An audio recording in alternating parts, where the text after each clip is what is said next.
এই শীতে বানিয়ে ফেলুন গুড় ছাড়া চিনি ছাড়া ড্রাই ফ্রুট দিয়ে লাড্ডু, যেটা কিনা ছোট থেকে বড় সবাই খেতে পারবে। নমস্কার, আমি সেজুতি আপনাদের জন্য নিয়ে চলে এসেছি আজকে ড্রাই ফ্রুটের লাড্ডু।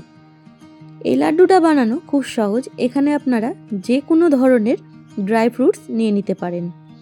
আমি এখানে কাজু, আলমন্ড, কিশমিশ ও নানা ধরনের ড্রাই ফ্রুটস নিয়ে নিয়েছি। কিছু সিডসও আছে এর মধ্যে। সব কিছু মিক্স করা এরকম প্যাকেট পাওয়া যায়, সেই প্যাকেটটা আমি সম্পূর্ণ নিয়ে নিয়েছি। আর লাল লাল যেটা দেখতে পাচ্ছেন বড় বড়, ওটা হচ্ছে এক ধরনের চেরি।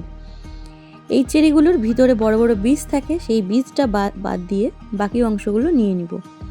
এটা হচ্ছে অ্যাপ্রিকট, এর ভিতরেও বীজ থাকে, সেই বীজটা ফেলে দিব, দিয়ে বাইরের এই পোর্শনটা নিয়ে নিব। এখানে আপনারা যে কোনো ধরনের ড্রাই ফ্রুটস নিয়ে নিতে পারেন, কম বেশি সেটা আপনারা ইচ্ছে মতন করে নিতে পারেন। কিন্তু অতি অবশ্যই আপনাদের লাগবে খেজুর। এখানে আমি প্যাকেটের এই খেজুরটা ব্যবহার করেছি। এবার আমি এই যে চেরিগুলো ছিল সেই চেরিগুলোকে কেটে নিব, কেটে বীজগুলোকে বাদ দিয়ে দিব।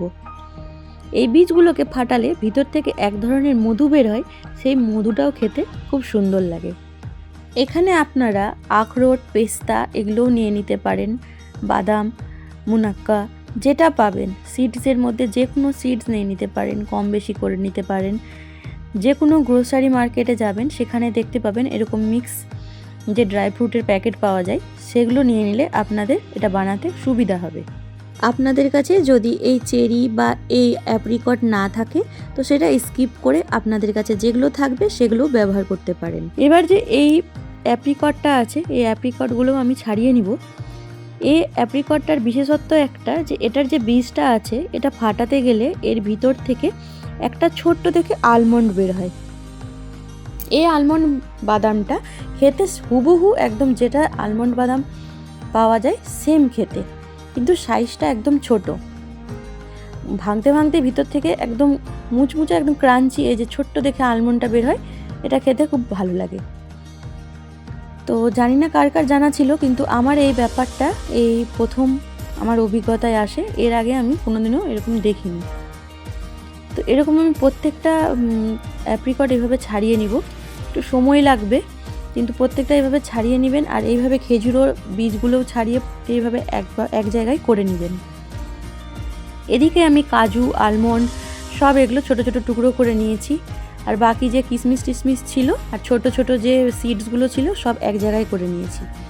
এবার সামান্য 1 চামচ ঘিয়ের মধ্যে একটু এটা নাড়াচাড়া করে নিব, একটু মুচমুচা করে নিব, বেশি না, হালকা একটু নাড়াচাড়া করে নিব।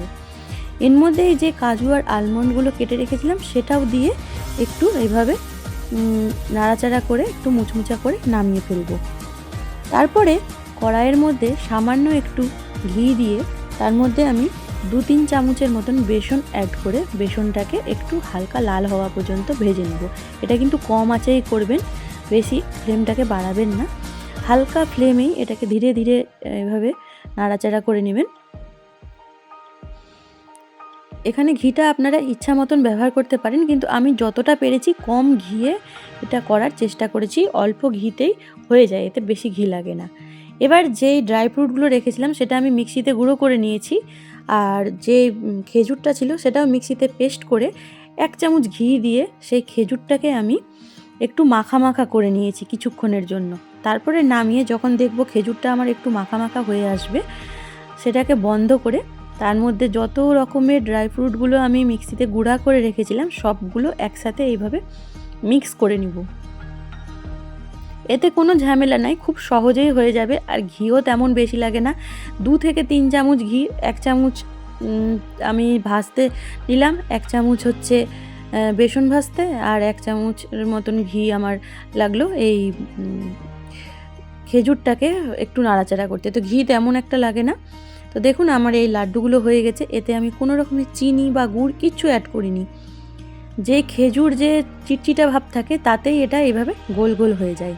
এতে অনেক ধরনের ড্রাই ফ্রুট সিডস থাকার কারণে এটা খুব হেলদি হয়। তো ছোট থেকে বড় সবাই এটা খেতে পারবেন। তো ছোট বাচ্চারা যদি লাড্ডুটা না খেতে চান তো তাদের জন্য একটা উপায় হচ্ছে এইভাবে চকলেট লাড্ডু বানিয়ে ফেলতে পারেন। তার জন্য খুবই সহজ। এই যে লাড্ডুটা বানালাম সেটাকে কি করবেন, এরকম ডার্ক চকলেট পাওয়া যায় কিনতে, যে কোনো কেকের যেগুলো দোকান থাকে সেসব দোকানে পেয়ে যাবেন। সেই চকলেটটা এভাবে গুঁড়ো করে নিতে হবে। এখানে আপনারা মিল্ক নিয়ে নিতে পারেন বা ডার্ক যেটা ইচ্ছা নিতে পারেন। আমি এখানে ডার্ক চকলেটটাই ব্যবহার করেছি। সেটাকে এরকম গরম জলের উপরে রেখে চকলেটটাকে গলিয়ে নিতে হবে। ডাইরেক্ট কিন্তু গ্যাসের উপরে রাখলে চকলেটটা পুড়ে যাবে। এরকম হাঁড়িতে আমি গরম জল বসিয়ে গরম জলটা ফুটতে দিয়েছি, তার উপরে চকলেটটা রেখে চকলেটটাকে গলিয়ে নিয়েছি। এবার এক একটা লাড্ডু জাস্ট এইভাবে দিব আর কোটিং হয়ে যাবে, আর আমি উঠিয়ে নিব। এটাও খেতে কিন্তু খুব টেস্টি লাগে, যেহেতু উপরে চকলেটের লেয়ার থাকে আর কেউ বুঝতেই পারবে না যে ভিতরে এত সুন্দর যে ড্রাই ফ্রুটস দিয়ে বানানো আর উপর দিয়ে চকলেট, মানে কেউ বুঝতেই পারবে না এটা আপনি বাড়িতে বানিয়েছেন, মনে হবে যে বাইরে থেকে কিনে আনা চকলেট। তো এইভাবে অবশ্যই একবার বানিয়ে দেখতে পারেন, আর বাচ্চাদেরকেও এইভাবে সারপ্রাইজ দিতে পারেন, তারাও খুব আনন্দের সাথে এটা খাবে। তো আপনাদের যদি এই লাড্ডুটা ভালো লাগে রেসিপিটা, অবশ্যই একটা লাইক করবেন, শেয়ার করবেন, আর চ্যানেলে নতুন থাকলে অবশ্যই চ্যানেলটা সাবস্ক্রাইব করে আমার পাশে থাকবেন। তো আমি প্রত্যেকটা লাড্ডু এইভাবে বানিয়ে নিয়েছি, বানিয়ে আমি কৌটোতে রেখে দিব। এটা অনেক দিন পর্যন্ত ভালো থাকে, আর এইভাবে চকলেটের কোটিং করে দেওয়ার জন্য এটা খুব সুন্দর হার্ড হয়ে থাকে। আমি এটার উপরে চকলেট ফয়েল দিয়ে এভাবে মুড়িয়ে নিয়েছি। আপনাদের কাছে চকলেট ফয়েল না থাকলে এমনি আপনারা টিফিন বাটিতে এটাকে স্টোর করতে পারেন। তো রেসিপিটা ভালো লাগলে অবশ্যই লাইক, সাবস্ক্রাইব, শেয়ার করে পাশে থাকবেন, আর কমেন্ট বক্সে অবশ্যই জানাবেন রেসিপিটা কেমন লাগলো। ভিডিওটা দেখার জন্য সবাইকে অসংখ্য ধন্যবাদ।